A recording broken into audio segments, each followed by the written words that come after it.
Estamos ya en el otoño, han caído las primeras lluvias y es tiempo de cambio que aplicado a la política quiere decir que hay que renovarse, que hay que traer nuevas ideas, nuevas propuestas, aunque el escenario sea el mismo, que es la ciudad, y también nuevas imágenes. Y esta semana pues vamos a compartir este espacio con nuestro querido Álvaro Rodrigo, que presenta también una novedad. Y es que, bueno, viene con un brazo en cabestrillo, precisamente porque, haciendo un esfuerzo, lleva unos días después del accidente que tuvo en la calle, que va a explicar porque creemos nosotros que es un ejemplo para la ciudadanía, que para evitar, ¿no? Es decir, un atropello de un ciclista, Álvaro, el ciclista es Álvaro, por un automóvil en vía pública, evidentemente no por causas de Álvaro, todo lo contrario. Él iba con su bicicleta a trabajar cuando se vio arrollado por un vehículo que entraba en un aparcamiento sin avisar y por tanto dio lugar a un accidente del cual se pudo salvar. Hemos recuperado a Álvaro, pero eso sí, con disminuido. En este momento tiene un brazo y una mano, sobre todo la mano, pues rota por varios sitios, pero eso no le impide pensar y no le impide estar activo y no le impide querer participar de esta actividad, porque creemos nosotros que Álvaro pues es una persona que aporta desde su juventud, pero con la madurez necesaria como para sentir la obligación de participar en política. Es un ejemplo para muchos jóvenes. Buenas noches, Álvaro. Muy buenas noches. Tardes, las dos cosas. Buenas tardes, buenas noches, Enrique. Sí. Y bueno, muchas gracias por la presentación. Lamento pues tener que presentarme así ante... A ver, la mano, ¿se te ve bien? Sí, bueno, la cuestión es que aparte de una negligencia de los conductores, concretamente, bueno, fue un accidente que pues ni ellos buscaban ni obviamente yo tampoco, pero que por la configuración de nuestra ciudad sí es verdad que tiene mucho que ver con política. O sea, mucha gente se preguntará, bueno, y también muchos de mis amigos, mis familiares me preguntan, bueno, y también vas a mezclar esto con la política. O sea, es verdad, la política tiene traducción en planos como este, como el asunto de los ciclistas. Todos conocemos muy bien Marbella, sabemos que Marbella en absoluto está adaptada para circular con bicicleta, pero algunos, ya sea por necesidad o por gusto, en mi caso por ambos, tanto por necesidad como por gusto, nos desplazamos en bicicleta. Yo pues en ese momento iba hacia mi centro de trabajo y pues sucedió este percance en un lugar que no tenía ni siquiera un arcén delimitado, que no, por supuesto, no hay carril bici. Y bueno, realmente prácticamente todo el término municipal, excepto algunas zonas muy puntuales, sí, no están habilitadas para esta práctica del ciclismo, ¿no? Déjame que te haga 2 o 3 preguntas y luego tú me contestas todo seguido. Primera cuestión, Álvaro, ¿está la ciudad de Marbella preparada para albergar un medio de locomoción, de transporte, de accesibilidad tan importante como es la bicicleta? Segunda pregunta, ¿qué riesgo corren los ciclistas en esta ciudad que no vayan debidamente protegidos, como tú? Y tercero, Marbella quiere incorporarse al Plan Andaluz de la Bicicleta. ¿Tiene los deberes hechos la ciudad antes de realmente participar de ese Plan Andaluz de la Bicicleta? El carril bici que hizo Marbella en su día, lo que ha hecho entre la avenida Alfonso Oenloe, es decir, la 340, y lo que hizo en San Pedro, ¿se puede llamar carril bici en esta ciudad? ¿Recuerdas las 3 preguntas? Sí, claro que sí. Bueno, pues... ¿Está adaptada la ciudad? ¿Está preparada? Efectivamente, en primer lugar, pues es evidente que no. Es cierto que disponemos de pequeñas zonas en el frente litoral, pero que más que por su adaptación a la bicicleta es por su,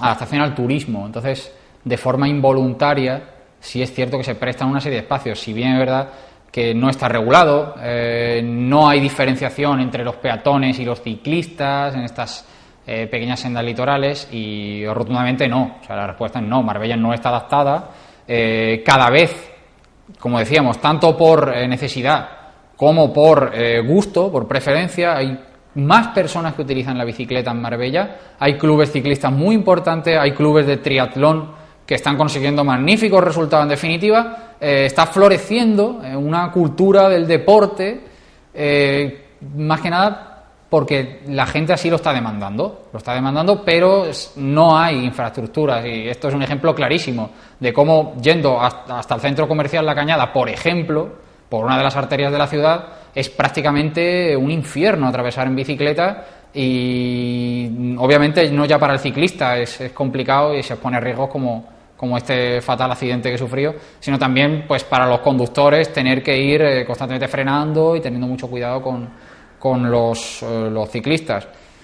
Luego, en segundo lugar, me preguntaba si, claro... ¿Tú llevabas casco? ¿Llevabas protegida la cabeza? Claro que sí, yo llevaba mi casco porque, bueno, es cierto que es algo voluntario, realmente para circular dentro de una ciudad, si estuviera adecuadamente delimitado, realmente no sería incluso hasta no obligatorio. Lo que pasa es que, claro, ante este trazado urbano complejo, de una masificación de coches muy grande, pues sí, tiendo a llevar ropa reflectante, tobilleras o algo pues en los brazos, que se me identifique bien, se me diferencie del resto de tráfico rodado, y también un casco. Y en este caso, el casco absorbió gran parte del impacto que me provocó el automóvil. En este caso, se puede decir que tengo que estar muy contento de que solo tenga una mano rota, y una serie de quemaduras, y no más, porque realmente podría haber sido mucho peor.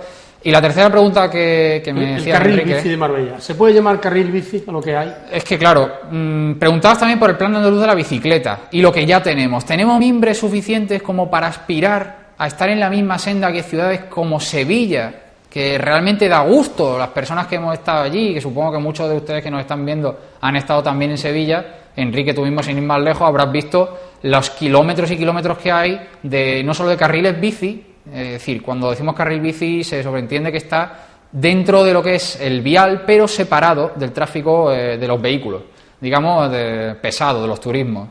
Pero es que también dentro, en el propio acerado, hay un sistema bastante avanzado de iluminación, de señalización, de balizamiento, farolas, todo adaptado. No solo en Sevilla, muchas ciudades europeas, digamos que estamos muy para atrás. Y dentro de esa imagen que se está vendiendo de Marbella, de que Marbella está donde le corresponde, vuelve a estar donde le corresponde, ¿no? Cuando realmente muchos no sabemos ni siquiera qué quiere decir esto, ¿no? Claro, luego miramos este tipo de cosas cotidianas. Estamos hablando del uso de la bicicleta cotidiano y nos encontramos que es que no hay un mísero carril bici adaptado para ir a los centros de ocio, de compras, de trabajo, y entonces, claro, surgen estos problemas con los que surgen. En este sentido, claro que sí, tenemos que alabar la iniciativa de la Consejería de Fomento y Vivienda de la Junta de Andalucía, este Plan Andaluz de la Bicicleta, en el cual esperamos todos que algún día Marbella esté, no porque la Junta esté bloqueando la inclusión de Marbella, obviamente, sino porque Marbella no tiene sus deberes hechos. Y esto es imprescindible recalcarlo, y más. Me pueden ver ustedes ahora mismo cómo estoy, que he sufrido las consecuencias de un accidente, entre otras muchas cosas, por la falta de adaptación de nuestra ciudad a los ciclistas. Sí, es como otras tantas cosas. No se puede llamar carril bici a un lugar para pasear el papá con el niño un domingo con la bicicleta, cogiendo un trocito de paseo marítimo o de una parte de la ciudad. Los carriles bici están concebidos, ese es el problema, el concepto, como un medio alternativo de transporte, como un medio alternativo de movilidad para la ciudadanía, distinto del coche. Y por tanto tienen que comunicar centros neurálgicos de la ciudad, centros de trabajo, centros históricos de negocios con los barrios, etcétera. O sea, para la gente dice, no, voy a ir al carril bici y pegar un trocito en el paseo marítimo. No, eso es una broma, ¿no? O bien está, todo lo que sea, usa la bici, pero a eso no se le puede llamar carril bici. Paseo bici, le ponen otro nombre, lo que sea. Pero ya está acuñado en todo el mundo el concepto carril bici, precisamente con esa fórmula de comunicar, mercado con el centro, mercado con el barrio tal, el ayuntamiento con no sé qué, el hotel con otra historia. Y entonces sí, la gente se desplaza y la gente no necesita coger el coche para ir a los lugares donde tiene intereses, ¿no? Pero eso en Marbella no existe. Y algunos de los trozos que han hecho incluso son peligrosos. Por poner un paseo de estos en bici al lado de la 340 sin una separación adecuada, puede ser que la bici se mueva un poquito y caiga en la propia carretera, con lo cual estamos haciendo incluso algo peligroso, ¿no? Claro que sí. Desde aquí reclamamos que cuando se acometa el carril bici sea en serio y que se haga poco a poco, porque no pedimos tampoco la luna, que se haga poco a poco por las zonas donde haya condiciones, porque evidentemente hay una estructura, como tú al principio decías, de la ciudad moderna y medieval que a lo mejor no lo va a permitir, pero los ensanches y los barrios periféricos y todo lo que es nuevo, evidentemente sí, y por tanto a eso nos referimos, ¿no? Y muchos trabajadores que claro, dependen de la bicicleta para desplazarse, porque o bien pues ya no le da para la gasolina o porque simplemente no quieren, por ejemplo, yo empezaría sostenibilidad. Un carril bici entre Marbella Centro y la zona llamada de la Cañada, imprescindible, si queremos fomentarlo, pero un carril bici con todas las garantías de seguridad. Sí, sí. Porque, claro, meter una bicicleta entre un montón de coches, lo que puede ser hasta peligroso, ¿no? Claro que sí. Así que vamos a reivindicar las cosas, empezando por la seguridad. Claro que sí, efectivamente. Y eso, en Marbella, pues cuando haga sus deberes, podrá estar en el plan andaluz de la bicicleta. De momento se han firmado unos convenios con las 10 mayores aglomeraciones urbanas de Andalucía y Marbella no está entre las 10. Nadie tiene culpa. Y aparte es que se firma cuando se comparten las cláusulas de ese contrato.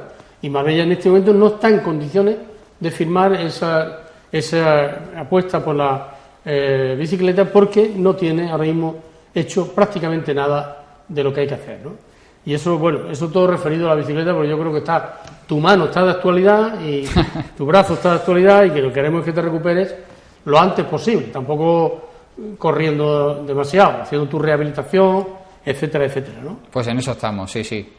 Vamos a seguir las prescripciones médicas en todo momento y con calma y bueno, pues siguiendo echando una mano en lo que pueda también, como siempre, bueno, echando la otra mano. Claro, echando la otra mano. Bueno, Álvaro, la actualidad obliga un poco, y siempre hablamos de lo global y de lo local, porque son dos caras de la misma moneda para nosotros, y hablamos de Malaya, que es algo muy local, pero también muy general, el tema de la corrupción política, que se ha conocido estos días, hoy mismo, la sentencia, y yo solo quiero decir brevemente, porque no estamos aquí tampoco para hacer un monográfico sobre Malaya, que Malaya es la expresión clara y fehaciente de una quiebra del sistema de todo tipo, el sistema político, del sistema económico y del sistema judicial. Y moral, incluso. Y hasta incluso moral, ¿no?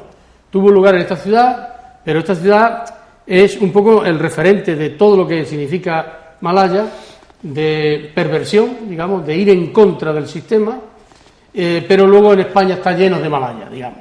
España está salpicada de montones de casos de corrupción como el que tuvo lugar aquí. Lo que pasa es que aquí fuimos los primeros y el más grande, porque tenemos más de 100 personas imputadas, 3 alcaldes conseguidos, un montón de concejales, un montón de empresarios, un montón de empleados también públicos. En definitiva, un verdadero escándalo político, ¿no? Que sentimos un poco todos vergüenza, en la medida, hoy me acordaba del Papa Francisco, que tanto nos está enseñando, para comentar el desastre de Lampedusa, que desgraciadamente se ha tragado centenares de vidas humanas, en esa frontera que tiene el sur con el norte, en la isla de Sicilia. El Papa dice, no se me viene a la boca otra palabra que vergüenza. Y es verdad, la palabra vergüenza, dicha con ese sentimiento, con esa profundidad, es vergüenza ajena, evidentemente, porque no tenemos culpa aquí en alguno de lo de Malaya, pero evidentemente ha tenido lugar en esta ciudad. Y la ciudad somos todos, y de alguna forma pues hay que aprender de la historia reciente. Y aquí nunca jamás puede darse un caso igual, y eso es lo que pedimos, que después de Malaya vino un gobierno del Partido Popular, y el Partido Popular tenemos la espina de que no ha sido capaz de marcar con claridad, con rotundidad, un tiempo antes, no ha sido un punto y final, sino que en algunas cosas, no digo en todo, evidentemente no puedo comparar una etapa con la otra, pero cuántas veces lo decimos, en algunas cosas reproduce muchos defectos y tics y malos hábitos y malas costumbres y malas prácticas de la época del gilismo, que fue el sistema que amparó Malaya. Por tanto, lo decimos con dolor, porque nos gustaría que el Partido Popular fuera más valiente y hubiera sido más decidido para marcar ese punto y final que necesita la ciudad. Marbella necesita ese punto y final. Y ahora, con esta sentencia, yo apuesto porque este sea el punto y final de aquella etapa y que se inaugure definitivamente una nueva marcada por una palabra que a todos se nos llena la boca: normalidad. Tampoco queremos ser lo más de lo más, queremos ser normalitos. Y eso es lo que a mí se me viene a propósito de Malaya. No sé si tú tienes alguna cosa que se te ocurra. Pues la verdad que se me ocurre muchísimas, Enrique. Claro. He nacido aquí, me he criado aquí y he visto absolutamente todo, he padecido a lo largo de mi vida como ciudadano normal y corriente. Pues tú te relacionas con tus amigos, sales pues a ver una película, o vas a jugar al baloncesto, o vas a hacer tu vida, y ves cómo todo te va afectando, vas enlazando esas piezas, ¿no? Porque mucha gente decía, sí, bueno, incluso aquí en Marbella se ha llegado a consentir que nos robaran desde el ayuntamiento. Se decía, bueno, es verdad que roban. Y primero unos decían, bueno, pero es que hay otros que podrían robar más, cosa que es muy triste escuchar, pero más triste si cabe es, no, bueno, nos están robando, pero ¿y lo limpio que está? Que eso es algo que, claro, hoy en día muchas de esas personas realmente están despertando y están viendo cómo no solamente es en aquel momento, no, bueno, se están robando, pero qué bonito está. No, pero es que ahora ya no hay ni dinero que robar, ni cosas que arreglar, ni por muy bonito que esté, algo nos tenemos que echar a la boca. Y nos hemos encontrado un país. Y bueno, hacer una pequeña reflexión, porque decías, el paso desde esta época malaya, esta transición que se hace ahora con el gobierno del Partido Popular, ya todos estos años que llevamos de Partido Popular en Marbella, a mí me recuerda a lo que viene siendo España como país, una transición que se hizo también de un modelo muy negativo a otro teóricamente positivo, que no se llegó a hacer. Que actualmente tenemos una democracia de muy baja intensidad, con una Casa Real muy cuestionada, con unos partidos políticos, un bipartido absolutamente inoperante que no proporciona ningún tipo de idea para salir de esta grave crisis en la que los mercados, estos mercados entre comillas, estos conceptos financieros a los que todos tenemos que respetar y que tenemos que salvar, sacrificándonos nosotros mismos como ciudadanos.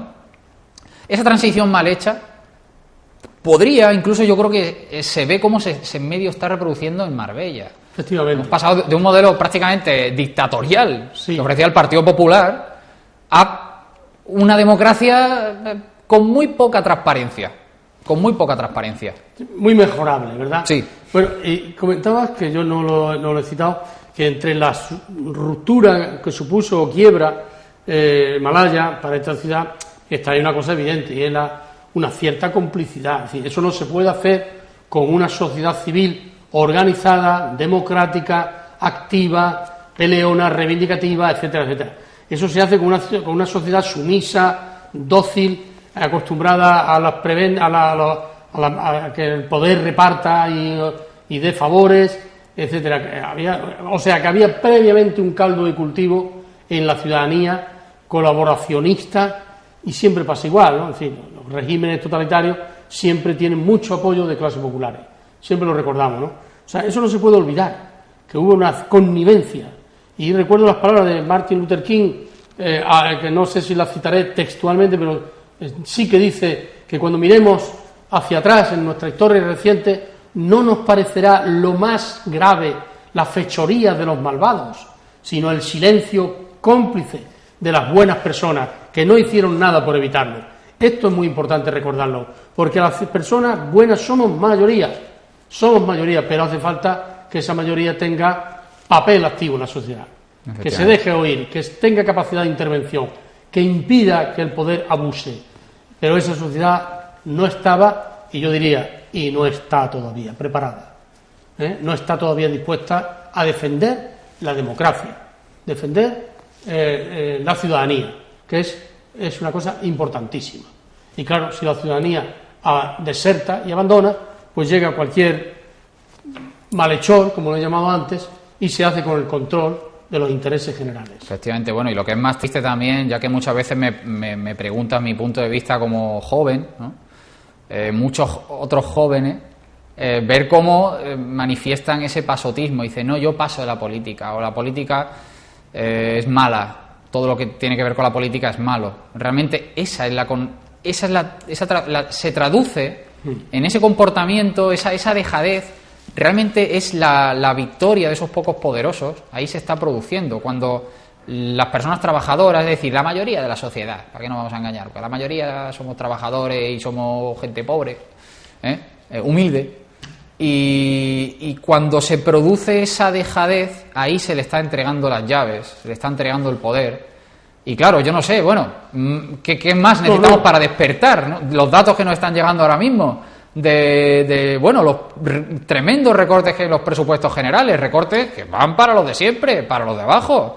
También en los datos de empleo del mes de septiembre, otro directo a la cara de los trabajadores, sí. Un desempleo brutal, se consolidan los contratos temporales con un alto nivel de estacionalidad, muy poca calidad en el empleo. Enrique, yo creo que el despertador está sonando y esto el ciudadano, pues yo creo que se está dando cuenta. Sí, bueno, el gobierno insiste en llamarle a estos brotes verdes. Decía el otro día una periodista de un medio de comunicación muy importante, dice, oiga, cuando salgan los brotes verdes, pues avísennos que estaremos pendientes a ver quiénes son los que se lo comen, ¿no? Sí. Porque evidentemente alguien se los va a comer, los brotes verdes, cuando salgan. Yo creo que estamos empleando un método para salir de la crisis que no solo no está dando resultados, a la cifra nos remitimos, España ya tiene una deuda que supera a todo su Producto Interior Bruto, y eso es grave, Quiere decir que ya empleamos más dinero en pagar los intereses de la deuda que en todos los ministerios juntos. ¿Qué quiere decir? Que mientras España tenga ese dato, quiere decirse que aquí las fórmulas que están empleando son negativas. ¿Y por qué son negativas? Porque en lugar de provocar el crecimiento, las medidas que están afectando van directamente al consumo, que hace que la gente no pueda comprar. Es decir, con recortes salariales, con austeridad, con congelación de salario, con quitarle dinero a los pensionistas, lo único que hacemos es cavar el hoyo hacia abajo.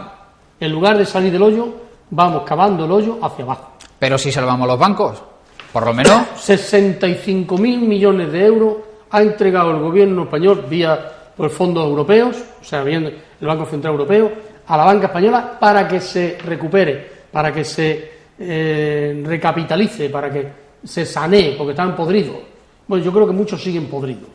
Pero, bueno, esos 65.000 han pasado a la deuda pública del Estado, es decir, lo hemos pagado entre todos nosotros. Álvaro, tú has pagado la deuda que tiene la banca, los 65.000 millones que le hemos entregado a la banca, lo tenemos que pagar entre todos nosotros. Y luego, encima, y siguen sin dar dinero. Y para más INRI, encima, tenemos que ver como en televisión nos proyectan anuncios de Bankia, de comencemos todos juntos, o sea, se permiten el lujo encima de hacer patrocinios a equipos, programas, bueno, diferentes iniciativas privadas, sí, cuando hay dinero público. Entonces, yo creo que es incluso algo que duele verlo. Entonces, venimos diciendo, no somos expertos, pero sí que tenemos oportunidad de escuchar, de leer a otras personas con su opinión. Insistiendo solo en el capítulo de los gastos, no se sale de la crisis. Evidentemente que hay que ser prudente y hay que ser austero. Evidentemente. No necesitamos que nos lo digan más, y ya tenemos que ser austeros porque no tenemos de dónde sacar. Punto uno.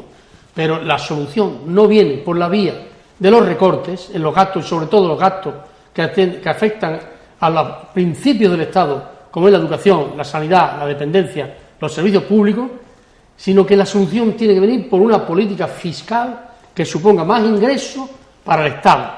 ¿De dónde tiene que salir los ingresos? Una política fiscal nueva que busque resolver el problema del fraude en España, 80.000 millones de euros, vuelvo a insistir, no dicho por mí, sino por los técnicos de la propia Hacienda, que así lo tienen evaluado, y por una política fiscal que ponga impuestos a las altas fortunas, al patrimonio, a la SICAF y a todas las operaciones que en este momento cotizan por debajo de como cotiza un trabajador español. Por tanto, es esa política fiscal la única que puede generar más ingresos para el Estado, con el cual poder atender esas otras políticas sociales y recuperar un poco el crecimiento. Y eso no es que lo digamos nosotros, repetimos, es que no hay más fórmula. O insiste en los ingresos o insiste en los gastos. Los gastos les está viniendo muy bien a Merkel y a la banca europea, que están viendo cómo nuestro empobrecimiento le beneficia.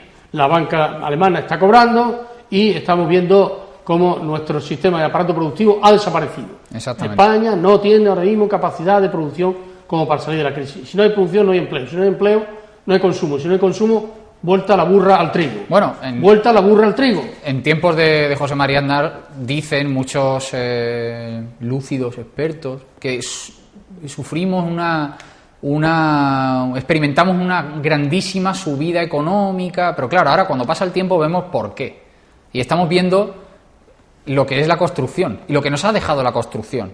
Nos ha dejado sin terreno prácticamente para nada, hipotecados de por vida, con una serie de bancos dominantes donde ya ni siquiera... Bueno, es que encima tenemos un stock de casas brutal, vacías, y por el otro lado, una cosa que es totalmente sorprendente, miles y miles de familias que precisamente lo que necesitan es eso, y no gratis precisamente, estarían dispuestos a pagar, pero claro, pagando una renta, un alquiler bajo, social, pero es que estas dos necesidades, digamos, estas dos situaciones no confluyen, ¿no? Hay una gran diferencia que sigue sin arreglarse. Entonces, como bien decías, Enrique, necesitamos cambiar, dar un giro radical, y el hecho de decir radical no quiere decir quemar contenedores, lo que quiere decir es ir a la raíz del problema, que necesitamos un modelo económico nuevo, sostenible, pero sostenible de verdad, no en los términos que dicen ellos, renaciendo nuestros sectores productivos, especialmente en Andalucía, la agricultura, tenemos industria, somos una tierra muy rica en recursos y tenemos que aprovecharlo. Y además, en mano de obra muy cualificada, y lo hemos dicho en otros programas, que somos de las regiones, de toda la Unión Europea, estamos en la cuarta posición con mayor índice de titulados universitarios. Yo creo que con estos ingredientes, mal pastel no se puede hacer. Bueno, hay muchas más cosas que comentar. Me parece lacerante el anuncio de la reforma de la ley de las pensiones en España, que va a suponer la fórmula que han introducido en los presupuestos por término medio, que le van a quitar a cada pensionista español por término medio 294 euros. Es decir, si el índice de precio del consumo, la carestía de la vida está en el 3% y solo va a subir un 0,5, va a perder 2,5 puntos.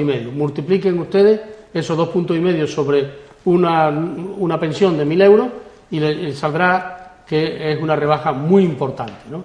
Y eso por todo el año quiere decir que estamos 33.000 millones de euros piensa ahorrar el Estado español quitándoselo a los pensionistas en los próximos 9 años.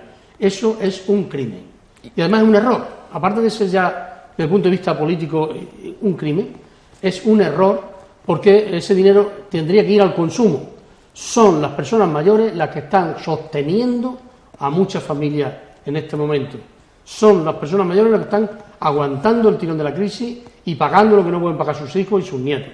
Por tanto, todo lo que sea empobrecer aún más a nuestra clase de pensionistas, quiere decir que es un error, porque ese dinero no irá al consumo y por tanto no contribuirá al crecimiento. Exactamente. Y estos son errores de libro y de manual, que los entiende cualquiera, no hace falta ser economista y graduado por Harvard. Estos son cosas elementales.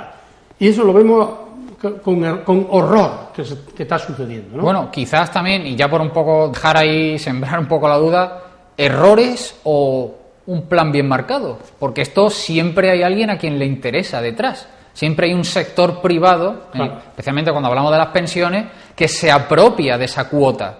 Esos pensionistas que no pueden seguir, ya no tienen, esas pensiones que no les dan para nada, siempre detrás hay un sistema privado que es el que se apropia de todo esto.